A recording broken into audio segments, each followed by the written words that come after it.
ప్రియ శ్రోతలు రండి, టీవీ దగ్గర కూర్చునండి, దైవ గ్రంథాన్ని ధ్యానించుదాం. మీ అందరి కొరకు ప్రార్థిస్తాను. కూర్చున్న మీ అందరూ తలలు వంచి కళ్ళు మూసుకునండి. ప్రియ దేవా, పరలోకపు తండ్రి, నీ పాదముల దగ్గరికి వచ్చామయ్యా. దేవా, మీరు మాతో మాట్లాడండి. మీరు మాట్లాడితే మాకెంతో మేలు. దేవా, సర్వమానవాళ్లకు నీవే మార్గము, సత్యము, జీవం. సర్వలోకానికి రక్షకుడుగా వచ్చిన దేవుడువు. అందును బట్టి నీకు కృతజ్ఞతాస్తుతులు చెల్లిస్తున్నాం. నువ్వు పూజనీయుడువు, పూజింపదగిన దేవుడు. కోట్లాది దూతలతో మహిమపడుతున్న యేసయ్య, మీ పాదములు పట్టుకొని ప్రార్థిస్తున్నాం. ఈ సమయమందు మీ పరిశుద్ధ గ్రంథంలో ఉన్న మీ లేఖనాలు మాకు అర్థవంతంగా అర్థమయ్యే రీతిలో అందరికీ అర్థమవునట్లుగా బోధించండి తండ్రి. నీవు మాట్లాడుతున్న ప్రతి మాట అందరి జీవితాల్లో ఫలించి అభివృద్ధి చెంది అందరూ రక్షించబడినట్లుగా కృప చూపమని యేసు నామంలో అడుగుతున్నాను తండ్రి, ఆమేన్. ప్రియ సోదరి సోదరుడా, దైవ గ్రంథంలో మత్తయి సువార్త 11వ అధ్యాయము 28వ వచనంలో, ప్రయాసపడి భారం మోయిస్తున్న సమస్తమైన జనులారా, నా వద్దకు రండి, నేను మీకు విశ్రాంతిని కలుగు చేస్తాను. చూసారా, యేసు ప్రభు ఏమంటున్నాడో? యేసు ప్రభు సర్వమానవాళ్లను ఆయన కాపాడే దేవుడు. ఆయన ఈ లోకంలో ఉన్నప్పుడు గొప్ప జనసమూహము ఆయన దగ్గరికి వచ్చి వారు అలా నిలబడినప్పుడు ఆయన వారందరినీ అలా పారచూసి ఆయన ఈ మాట అంటున్నాడు, ప్రయాసపడి భారం మోయిచున్న సమస్తమైన జనులారా, నా వద్దకు రండి, నేను మీకు విశ్రాంతిని కలుగు చేస్తాను. ఆయన అంటున్న మాట మనం అర్థం చేసుకోవాలి. ఎందుకంటే ఈ లోకంలో మనము ప్రయాసపడి భారం మోయిచున్నాం. ఈ భారము యేసు దగ్గరికి వస్తేనే అది మనకు తేలిగ్గా ఉంటుంది. మన భారం మనం మోయలేం, కానీ మన భారము యేసు ప్రభువుకి మనం అప్పగించాలి. కీర్తన గ్రంథం 127వ కీర్తనలో ఏమి రాశాడు దేవుడు? ఇల్లు కట్టువారు ప్రయాసము వ్యర్థము. యెహోవా ఇల్లు కట్టించని యెడల దాన్ని కట్టువారు ప్రయాసం వ్యర్థమని చెప్పాడు కదా. అందుకనే ఈ భాగంలో మనం చూస్తే ఆయన దగ్గరికి వచ్చిన ప్రజలందరూ ఒక భారంతో వచ్చారు, ప్రయాసపడుతున్నారు. కానీ యేసుక్రీస్తు ప్రభు ఏమంటున్నాడంటే అక్కడ 29వ వచనంలో, నేను సాత్వికును, దీన మనస్సు గలవాణ్ణు కనుక మీ అందరి ఆత్మలకు నేను విశ్రాంతిని కలుగు చేస్తాను. దయచేసి మీ భారాన్ని మీరు మోయలేరు, మీ భారం నేను మోస్తాను. ప్రయాసపడుతున్నారు, మీ ప్రయాసం వ్యర్థము. అందును బట్టి బైబిల్ గ్రంథంలో మనం చూస్తే మొదటి పేతురు పత్రిక 5వ అధ్యాయము 7వ వచనంలో ప్రభు ఏమి పేతురుతో మాట్లాడిస్తున్నాడు? 7వ వచనంలో, మిమ్మును గురించి ఆయన మిమ్మును గురించి చింతిస్తున్నాడు కనుక మీ చింత యావత్తు ఆయన మీద వేయండి అని పేతురు అందరికీ చెప్తున్న మాట. పేతురు ఎంత ఆత్మీయంగా చెప్తున్నాడు! పేతురు పరిశుద్ధ ఆత్మతో ఈ ప్రయాసపడి ఈ చింతపడుతున్న ఈ ప్రజలకు ఈ మాటలు చెప్తున్నాడు. ఆయన మిమ్మును గూర్చి చింతించుచున్నాడు కనుక మీ చింత యావత్తు ఆయన మీద వేయండి. ఎంత మంచి మాటలు ప్రియులారా! ఒక్కసారి మీరు ఆలోచించాలి.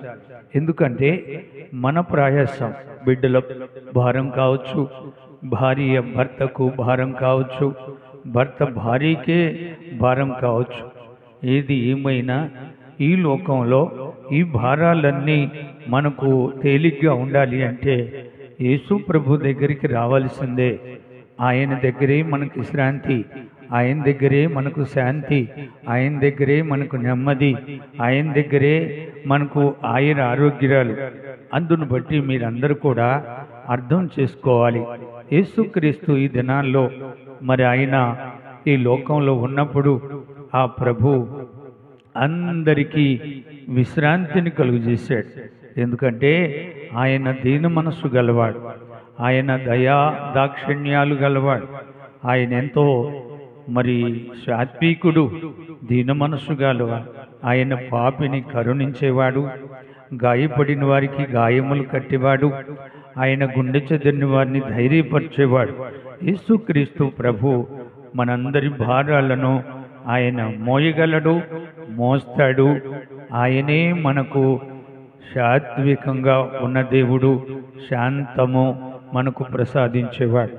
అందును బట్టి ఆ దినాల్లో అందరూ ప్రయాసపడుతూ భారాలను మోస్తుంటే ప్రభు వాళ్ళందరికీ శాంతినిచ్చాడు, సమాధానమిచ్చాడు. వాళ్ళకి భారంగా లేకుండా ప్రభువే వాళ్లకు సహాయపడినట్లు మనం చూస్తున్నాం. ఆయన సృష్టికర్త, ఆయన సర్వేశ్వరుడు. ఈ సృష్టిని ఆయనే చేశాడు.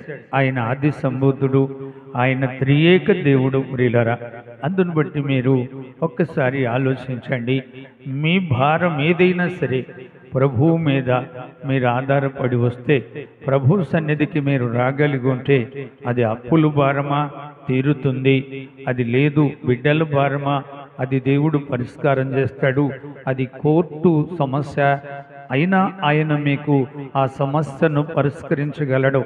చాలామంది కుటుంబమే భారం, బిడ్డలే భారం, వాళ్ళ బ్రతుకే వాళ్లకు భారంగా ఉంటుంది.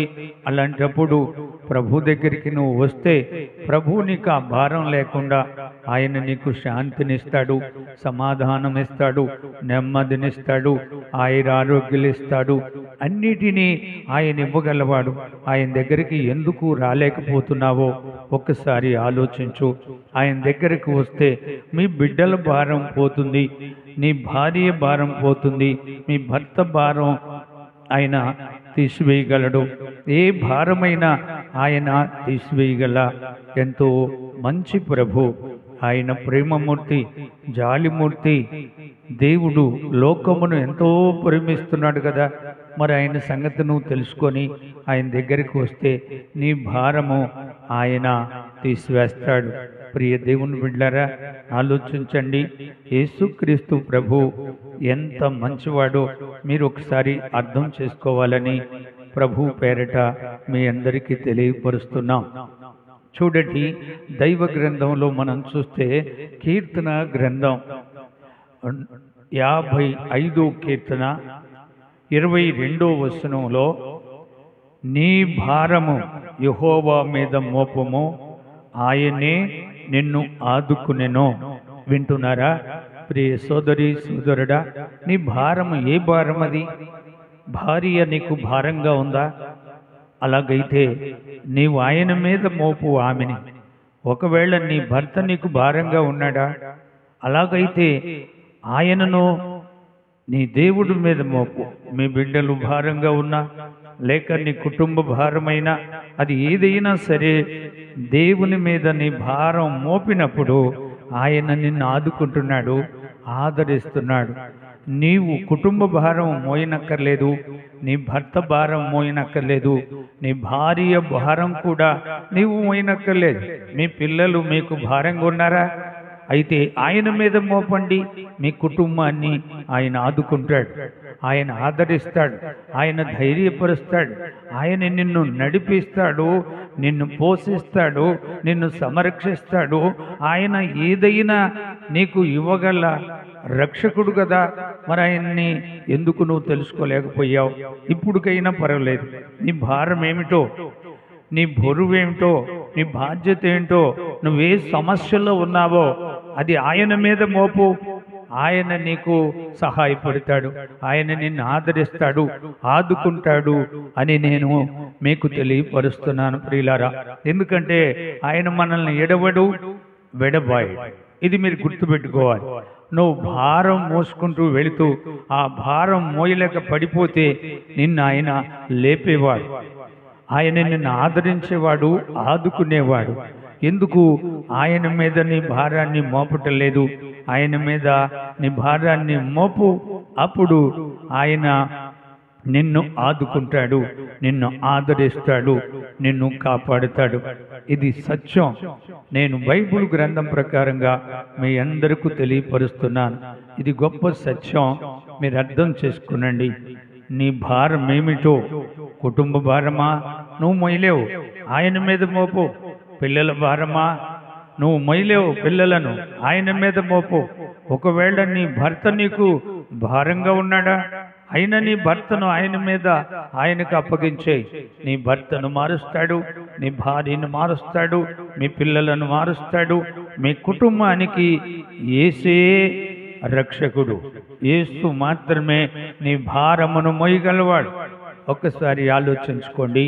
ఒకసారి అపొస్తలుడైన పౌలు ఖైదీగా జైలు అధిపతితో ఇంకా కొంతమంది ఖైదీలతో ఆయన్ని జైలుకు తరలిస్తూ ఉన్నప్పుడు, వాడలో ప్రయాణమైనప్పుడు, ఆ వాడ 14 రోజులు తుఫాను మధ్యలో చిక్కుకుపోయింది. సుడిగుండాల మధ్యలో చిక్కుకొని పోయింది. అయోమయమైపోయి 14 రోజులు రాత్రింబగళ్ళు సూర్యుడు కనిపించలేదు. 24 గంటల వాన, 14 రోజులు వర్షం, సుడిగుండాలు, పెను తుఫానులు, సముద్రం అల్లకల్లోలమైపోతుంది. ప్రియ సోదరి సోదరుడా, వింటున్నారా? అపొస్తలుడైన పౌలు గొప్ప దైవ సేవకుడు.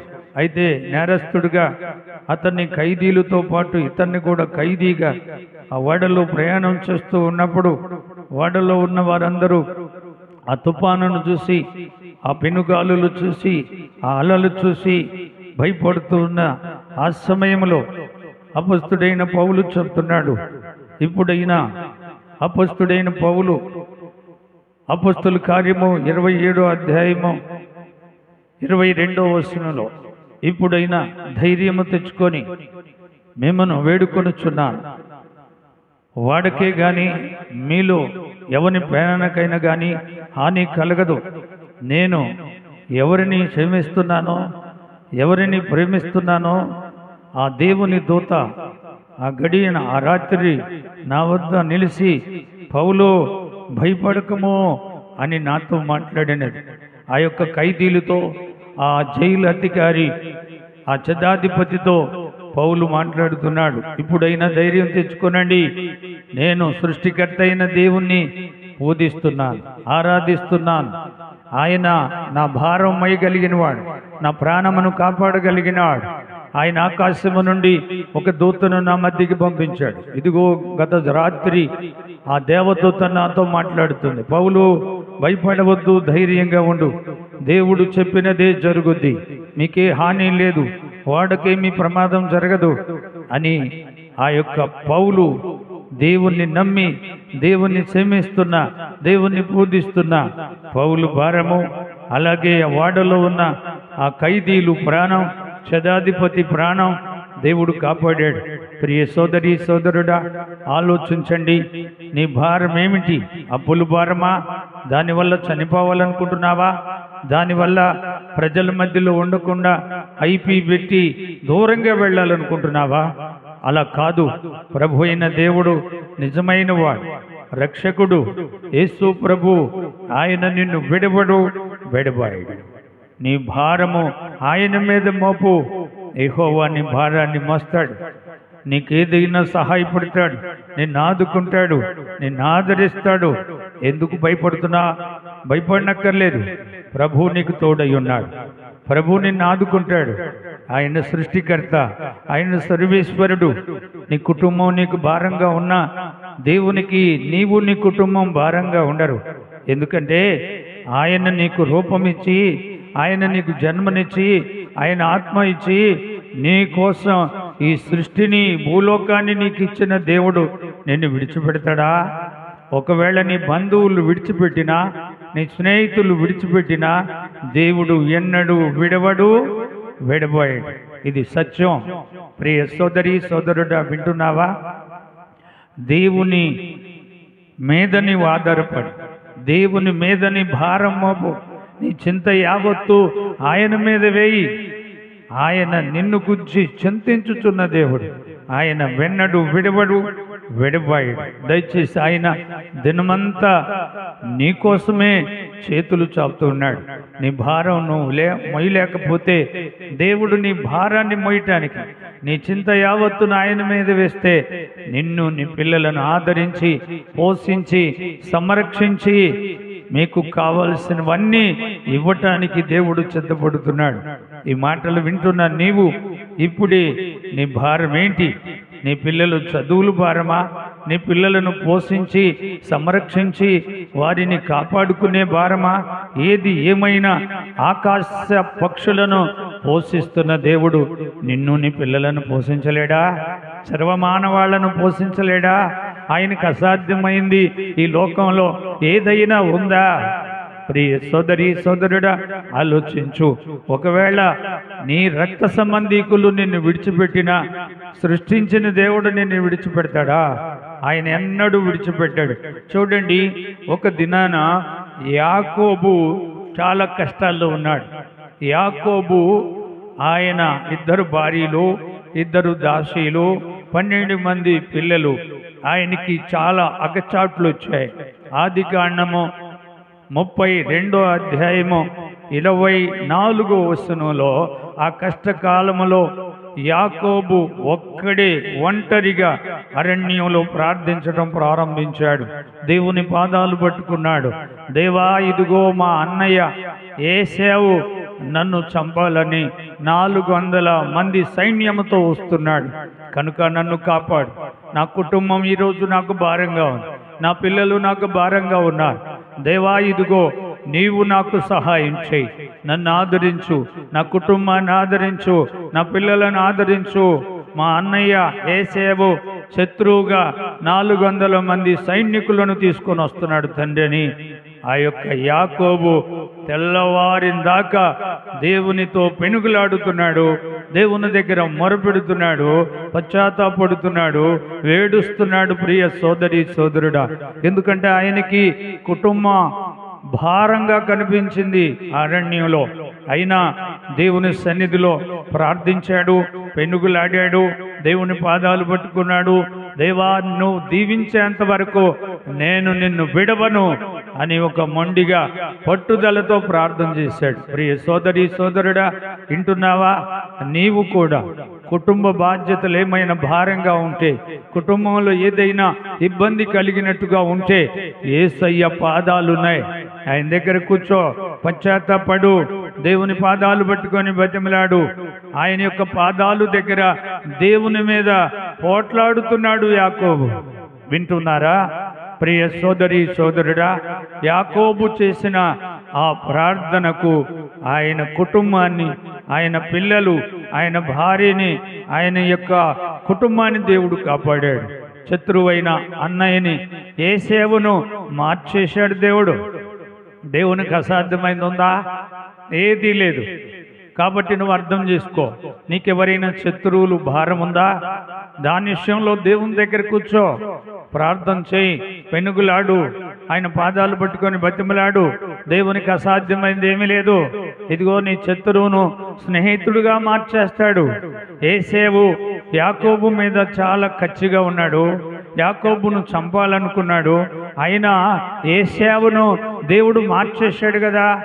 మరి నీవు కూడా అలాగే ప్రార్థన చేస్తే నీ శత్రువులను మార్చేస్తాడు, నీ కష్టాలు తొలగిస్తాడు, నీ సమస్యలు పరిష్కరిస్తాడు, నీ భారం ఏమిటో తొలగిస్తాడు దేవుడు. దేవునికి అసాధ్యమైంది ఏమైనా ఉందా ఈ లోకంలో? ఆకాశం కింద, భూమి మీద ఆయన సృష్టించిన సృష్టిలో ప్రతి మానవాని భారం మోయగలిగిన వాడు, ప్రతి మానవానిని దేవుడు కాపాడగలవాడు. ఆయన మంచి కాపరి, ప్రధాన కాపరి, సర్వ మానవాళ్లను కాసే ఒక మంచి కాపరి. దావీదు కీర్తనలో ఏమన్నాడు దావీదు?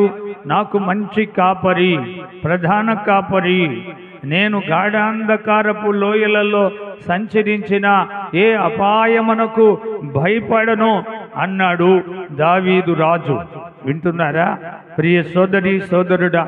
ఇదిగో ఇప్పుడే నీవు ప్రభు దగ్గరికి రాగలిగితే, ప్రభు దగ్గర నీవు దీన మనసు కలిగి పశ్చాత్తాపడి, ప్రభువా నన్ను, నా కుటుంబాన్ని నువ్వు ఆదరించు, ఆదుకో, అని నువ్వు చెప్పగలిగితే ప్రభు ఇప్పుడే నీకు సహాయపడతాడు. మొదటి పేతురుకు రాసిన మొదటి పత్రిక 5వ అధ్యాయము 6వ వచనంలో ప్రభు ఏమంటున్నాడు ఒక్కసారి మీరు ఆలోచించండి. ఆయన ఏమంటున్నాడు అంటే, దేవుడు తగిన కాలమందు మిమ్మును వెచ్చించును, ఆయన బలిష్టమైన చేతుల కింద దీన మనస్కులై ఉండండి అన్నాడు. చూసారా, యాకోబు బలమైన చేతుల కింద ప్రార్థన చేస్తున్నాడు, దేవుని చేతుల కింద ప్రార్థన చేస్తున్నాడు. అన్నయ్య 400 మందిని శత్రువులను తీసుకొని చంపటానికి, యాకోబు ఆస్తి తీసుకొని వెళ్ళటానికి అతడక్కడ ప్రయత్నం చేస్తున్నప్పుడు యాకోబు ఏం చేస్తున్నాడు? దేవుని చేతుల కింద ఉన్నాడు, బలమైన చేతుల కింద ఉన్నాడు. దేవా, ఇదిగో నీవు మాత్రమే నన్ను ఆదుకోగలుగుతావు, నీవు మాత్రమే నన్ను ఆదరిస్తావు, నీవు తప్ప నన్ను ఆదుకునే వాళ్ళు లేరు, నా కుటుంబాన్ని ఆదుకునే వాళ్ళు లేరు, నన్ను కాపాడే వాళ్ళు లేరని యాకోబు దేవుని పాదాలను పట్టుకొని వెనుగులాడుతున్నాడు.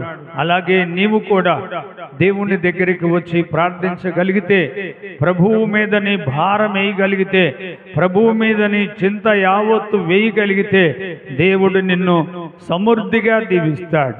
దేవుని ఆకాశపు వాక్యలు నిప్పి పట్టజాలనంతగా దేవుడు ప్రసాదిస్తాడు.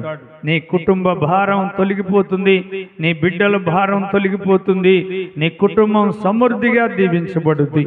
అందును బట్టి ఈ సమయమందు ఏ భారంతో ఉన్నావో, ఏ ఇబ్బందులతో ఉన్నావో, ఏ సమస్యలు ఎదుర్కోలేక పడిపోయి చెడిపోతున్నావో, అలాంటి స్థితిలో నువ్వెక్కడున్నా యేసయ్యకు ప్రార్థన చేయి.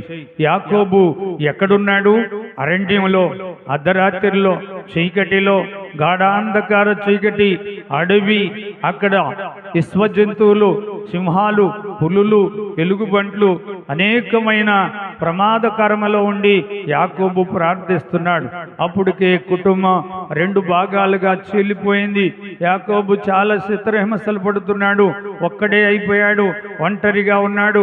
చీకటి వేళలో ఓ భయంకరంగా ప్రార్థిస్తున్నాడు. దేవా అని కేకలు వేస్తున్నాడు. నీ పాదాలు పట్టుకున్నాను, నేను విడవను అయ్యా, నిన్ను విడవను, నువ్వు దీవించేంత వరకు నీ పాదాలు దగ్గరే నేను ఉంటాను ప్రభు అని మొండిగా ప్రార్థించినప్పుడు యాకోబు ప్రార్థన దేవుడు ఆలకించి, ఇదిగో ఈ రోజు నుంచి నీవు యాకోబు అని పిలువబడవు, ఇశ్రాయేలీయుడు అని పిలువబడతావని యాకోబు జీవితంలో పేరు మార్చాడు, అన్నయ్యని మార్చాడు, ఆయన ఆస్తిని కాపాడాడు. దేవునికి స్తోత్రం. వింటున్నారా ప్రియ సోదరి సోదరుడా? ఇంకా అపోస్తుడైన పౌలు 14 రోజులు సూర్యుడిని చూడలేదు. ఎటుబట్టిన మేఘాలు, ఎటుబట్టిన తుఫానా, ఎటుబట్టిన సముద్రం అల్లకొల్లాలంగా పొంగిపోతుంది, అలలు వచ్చి వాడలో పడుతున్నాయి. అలాంటి ప్రమాదకరమైన ఆ సమయంలో, ఆ రాత్రి వేళ దేవునికి ప్రార్థించినప్పుడు పౌలు దగ్గరికి దేవుడు దూతను పంపించి, దూత చెప్పినట్లుగా దేవుడు జరిగించాడు. దేవునికి స్తోత్రం. కనుక ఈ సమయమన నువ్వే భారాన్ని మోస్తున్నావు, ఎలాంటి పరిస్థితిలో ఉన్నావు, ఏ ఆపదలో ఉన్నావు, ఏ కష్టంలో ఉన్నావు, అనారోగ్యంలో ఉన్నావా? దేవుడు ఆరోగ్యం ఇస్తాడు. దురాత్మ శక్తులు, దెయ్యపు శక్తులు నిన్ను పీడిస్తున్నాయా? చేతబడు శక్తులతో బాధింపబడుతున్నావా? వాటిని విడిపించగలిగిన సమర్థుడు యేసు నామములో సమస్తము నీకు సాధ్యమే. ఈ సమయమందు నమ్ముతున్నావా? నమ్మిన నీవు దేవుని సన్నిధిలో నిలబడు, దేవునికి ప్రార్థన చేయి.